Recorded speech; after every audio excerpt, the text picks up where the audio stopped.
ये सब भूख से व्याकुल हैं। हम लोग भी दर दर के यहाँ ज्ञापन देते हैं, मुख्यमंत्री जी के यहाँ दिया, उप मुख्यमंत्री जी के यहाँ, ब्रजेश जी के यहाँ, उप मुख्यमंत्री जी के यहाँ दिया, लेकिन आज तक मेरी कोई सुनवाई नहीं हुई है।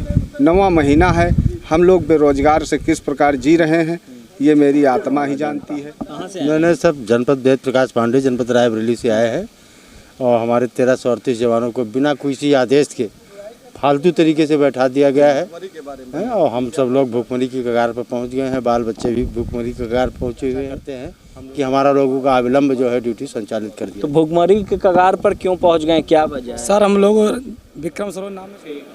नमस्कार, मैं एकता और आप देख रहे हैं हंगामा टाइम्स न्यूज़। जहां पीआरडी जवान से कल मुलाकात की, वहीं पिछली बार आकर उन्होंने सीएम योगी को अपना ज्ञापन सौंपा, लेकिन वहीं पीआरडी जवान ने इस बात से नाराजगी उठाई कि कोई भी नेता या कोई भी मंत्री उनकी बात नहीं सुनता, उनके ज्ञापन पर कभी भी सोच विचार नहीं होता है। कोई भी सरकार आ जाए, लेकिन पीआरडी जवानों की बात आज तक किसी ने ना उठाई है, ना उनकी ज्ञापन पर किसी ने सोच विचार किया। आज हमारे साथ है समाजवादी पार्टी के वरिष्ठ नेता राजेश जी, उनसे जानते हैं कि ये जो पीआरडी जवानों की समस्या है लंबे समय से चल रही है, इस बारे में उनका क्या कहना है।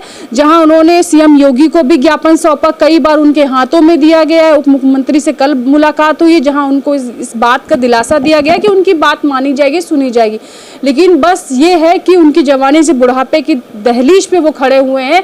लेकिन अभी तक जो समस्याएं उनकी थी जैसी थी वैसी हैं। आज तक उनकी सुनवाई किसी भी सरकार में ना हुई है, ना ही किसी ने उनकी बातों को विस्तार से सुना है, ना ही कभी इस बारे में प्रधानमंत्री से लेकर सीएम योगी तक किसी ने इस बात पे बयान दिया है। सर, क्या कहना चाहेंगे पीआरडी जवानों के बारे में जो उनकी समस्या लंबे समय से चल रही है? देखिए, आपने नाम लिया सुभाष चंद्र बोस का। जिस स्वतंत्रता को लेकर हम लोग जश्न मना रहे हैं, अगर सुभाष चंद्र बोस ना होते तो हम लोग ये दिन कभी नहीं देख पाते।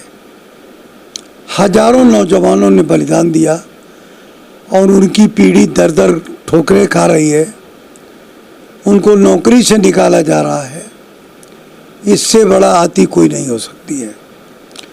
मैं सरकार चलाने वालों और सरकार जो चला रहे हैं दोनों को मैं अपील करता हूं, और विशेषकर माननीय मुख्यमंत्री जी से, कि भूखे और बिलखते हुए इन नौजवानों को संभालें, क्योंकि मुझे डर है कि कहीं गलत दिशा में ना ये चले जाए। बड़ी संख्या में हैं ये लोग और हमेशा कहीं ना कहीं अपनी समस्याओं को लेकर ये अलग अलग जिलों से भारी संख्या में यहाँ आते हैं सीएम योगी से या किसी भी जिम्मेदार अधिकारी से मुलाकात करने के लिए कि उनकी कहीं ना कहीं से उनकी सुनवाई हो। जो बची कुची उनकी अभी तक जीवन में वो चाहते हैं उनकी नौकरी उन्हें मिले, उस पर कोई ना कोई आकर उनकी बातें सुने और उनको उनकी नौकरी दी जाए, उनकी जो मांगे हैं उसको पूरा किया जाए, उचित मांगों पे सुनवाई हो। तो सर, अभी बहुत लंबा समय हो गया लेकिन किसी ने उस बात पर भी गौर नहीं फरमाया। आपको क्या लगता है कि अब इस सरकार में या फिर आने वाली सरकार में क्या अब पीआरडी जवानों के लिए कुछ अच्छा समय आएगा?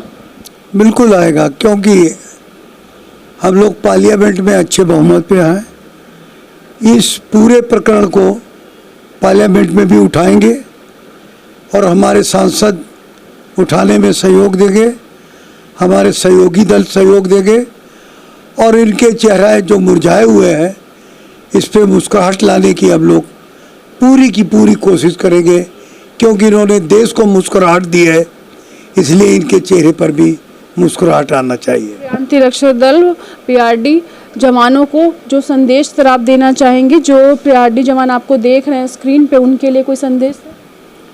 पीआरडी के नौजवानों, मैं आपको और आपके जो परिवार के लोग आदरणीय नेता सुभाष चंद्र बोस जी के साथ उनके कहने पर संघर्ष किया या समाज के लिए संघर्ष किया, वो व्यर्थ नहीं जाएगा।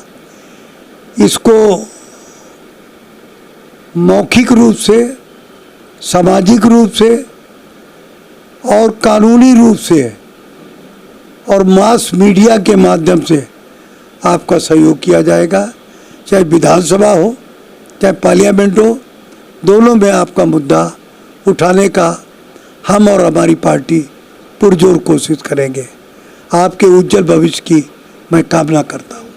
ये थे हमारे साथ सपा के वरिष्ठ नेता राजेश यादव, जिन्होंने पीआरडी जवानों को ये बात बताई और कहा भी है कि इस मुद्दे पे वो सोच विचार करेंगे और आने वाले समय में पीआरडी जवानों की सारी मांगों को देखा जाएगा और उनके जो पत्र अभी तक वो जो दे रहे हैं, अपना ज्ञापन सौंप रहे हैं, उचित मांगों को भी पूरा किया जाएगा। बने रहिए हंगामा टाइम्स के साथ। मैं एकता आपसे इजाजत लेना चाहती हूँ। नमस्कार।